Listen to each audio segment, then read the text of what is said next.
नमस्कार, मी मंदाकिनी गुरव. मी आपल्या सर्वांचं आवडतं युट्यूब चॅनल ज्योत इंडियामध्ये तुम्हा सर्वांचं स्वागत करते. श्री स्वामी समर्थ. जय जय स्वामी समर्थ. श्री स्वामी समर्थ. अवधूत चिंतन श्री गुरुदेव दत्त, गुरुदेव दत्तात्रयांचं आणि श्री स्वामी समर्थ मायमौलींचं स्मरण करून आजच्या या व्हिडिओला सुरुवात करते. आजचा जो हा व्हिडिओ आहे, या व्हिडिओमध्ये मी तुम्हाला माहेर वाशनीनं सासरी येताना अशा काही गोष्टी आणू नयेत किंवा अशा काही वस्तू आणू नयेत, त्या वस्तूंच्या विषयी सांगणार आहे. जो व्हिडिओ आहे ना, हा व्हिडिओ काही अशा पालकांच्यासाठी आहे की त्यांना माहिती नसते की आपण ह्या वस्तू दिल्यामुळे आपल्या मुलीच्या आयुष्यामध्ये तिला खूप त्रासाला सामोरं जायला लागणार. हा व्हिडिओ त्या मुलींच्यासाठी आणि त्यांच्या पालकांच्यासाठी ही खूप फलदायी असा ठरणार आहे. आपल्या हिंदू धर्म संस्कृतीमध्ये पहिल्यापासूनच मुलीला लक्ष्मीचं स्थान आहे. ती जन्माला आलेल्या घरी तिला लक्ष्मी म्हणूनच वाढवलं जातं. तिचं खूप कौतुक केलं जातं, तिला खूप प्रेम दिलं जातं, तिचे खूप लाड पुरवले जातात. अगदी राजकुमारी सारखं तिला वाढवलं जातं. मुलगा हा जरी वंशाचा दिवा असला ना तरी तो एकाच घराचा वंश चालवतो, पण मुलीला दोन घरची मान मर्यादा प्रतिष्ठा सांभाळायची असते. एका मुलीवर तिच्या माहेरीकडची आणि सासरकडची दोन्हीकडची जबाबदारी असते. ती जबाबदारी पार पाडण्यासाठी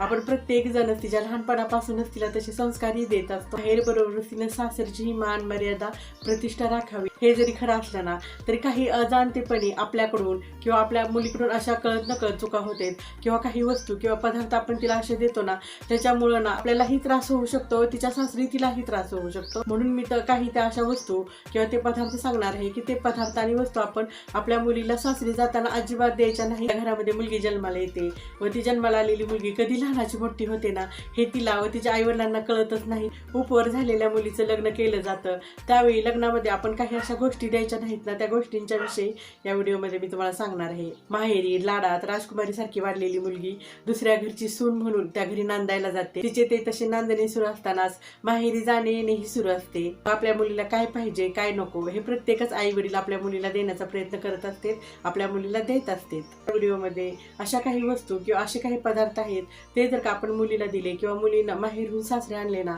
तर तिच्या आयुष्यावर त्याचा खूप मोठा नकारात्मक चुकीचा प्रभाव होऊ शकतो. त्यामुळे हा व्हिडिओ स्किप न करता संपूर्ण बघा. त्याचबरोबर व्हिडिओला सबस्क्राईब करा, बेल आयकॉनचं बटन दाबा, जेणेकरून माझे येणारे पुढचे व्हिडिओ तुम्हाला बघायला मिळतील. तर चला मग आजच्या या व्हिडिओला सुरुवात करूया. बघा, सध्या सगळीकडे लग्न सराई सुरू आहे आणि या लग्न सराईमध्ये वडील आपल्या परीनं प्रत्येक वस्तू प्रत्येक गोष्ट आपल्या मुलीला देण्याचा प्रयत्न करत असते. लग्नातच देते, त्याचबरोबर लग्न झाल्यानंतरही देते. व्हिडिओमध्ये अशा काही मी गोष्टी सांगणार आहे त्या आपण आपल्या मुलीला चुकूनही द्यायच्या नाहीत. त्यातली सर्वात पहिली वस्तू म्हणजे प्रत्येक आई वडील आपल्या मुलीला लग्नामध्ये भेटवस्तू म्हणून गणपतीची मूर्ती देत असते, गणपतीचा फोटो देत असते. त्यामध्ये मी तुम्हाला सांगू इच्छिते, लग्नामध्ये ना आपण मुलीला बाळकृष्णाची मूर्ती द्यायची असते, पण गणपतीची मूर्ती गणपतीचा फोटो आई वडिलांनी कधीही मुलीला द्यायचा नसतो. कारण मुलगी ही आपल्या घरची लक्ष्मी असते. ज्यावेळी आपण असं हे मुलीचं कन्यादान करतो ना, त्यावेळी जर का आपण कन्यादानाच्या वेळी गणपतीला जर तिच्या बरोबर दिलं ना तर आपल्या घरामधली भरभराटी, आपल्या घरामधली लक्ष्मी तिच्या घरी जात असते. सर्वप्रथम मी तर तुम्हाला सांगू इच्छिते, ज्यावेळी तुम्ही असं मुलीचं कन्यादान करणार ना त्यावेळी तुम्हाला बाळकृष्ण द्यायचं आहे, पण गणपतीची मूर्ती फोटो कधीही द्यायचा नाही.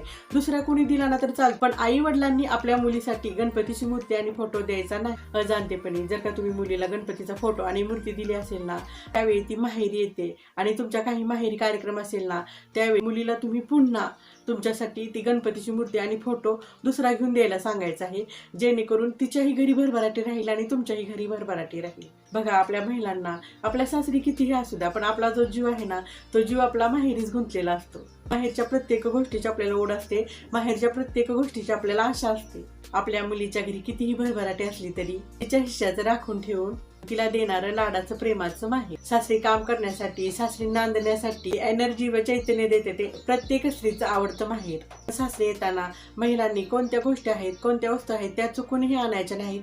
त्या आणल्यामुळे आपल्याला आयुष्यभर त्याचा पश्चाताप होऊ शकतो, आपल्याला आयुष्यभर त्याचा त्रास होऊ शकतो. प्रत्येक स्त्रीचा माहेर हा जिव्हाळ्याचा विषय असतो. माहेर सोडून, आई वडिलांचं घर सोडून सासरी नांदायला जाणार मुलीच्या मनाची काय अवस्था होत असते हे जाणून घेण्यासाठी मुलगी म्हणूनच जन्माला यावं लागतं. मुलगी ही प्रत्येक आई वडिलांची खूप लाडकी असते. तिला कोणत्याही गोष्टीची कसलीही कमतरता भासू देत नाही. पण सतत त्यांच्या मनामध्ये हेही सुरू असतं की मुलगी हे परक्याचं धन आहे, आज ना उद्या आपल्याला सोडून ती तिच्या सासरी नांदायला जाणार आहे. म्हणून त्यांच्या परीनं जे जे शक्य आहे ते ते तिला दिलं जातं, जे लाड पुरवले जाते. मुलगी जेव्हा लग्नायोग्य होते तेव्हा तिचं लग्न लावून दिलं जातं. लग्न लावून देताना आपल्या संस्कृतीमध्ये कित्येक गोष्टी व कित्येक वस्तू देण्याची प्रथा परंपरा आहे. तिच्या संसारामध्ये तिला काहीही कमी पडू नये म्हणून तिच्या आई वडील लग्नामध्ये प्रत्येक वस्तू प्रत्येक गोष्ट देण्याचा प्रयत्न करते.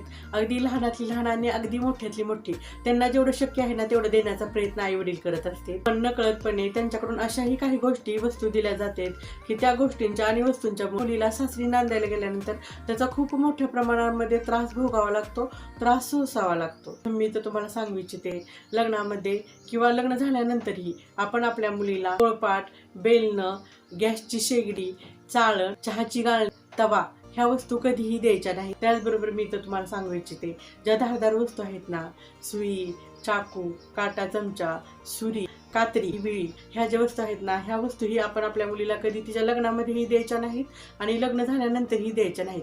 ह्या अशा वस्तू दिल्यामुळं तिच्या घरामध्ये, तिच्या संसारामध्ये कटुता निर्माण होत असते, नात्यांच्यामध्ये वितुष्ट येत असतं, घरामधली नाती बिघडते, त्या नात्यांच्यामध्ये सतत भांडणं आणि कटकटी होते. म्हणून मी तर तुम्हाला सांगू इच्छिते, ह्या धारदार टोकदार वस्तू आपल्या मुलीला कधीही द्यायच्या नाही. बरोबर पुढचा जो पदार्थ आहे तो पदार्थ म्हणजे लोणचं. माहेरहून सासरी जाणाऱ्या मुलीला लोणचं कधीही द्यायचं नाही.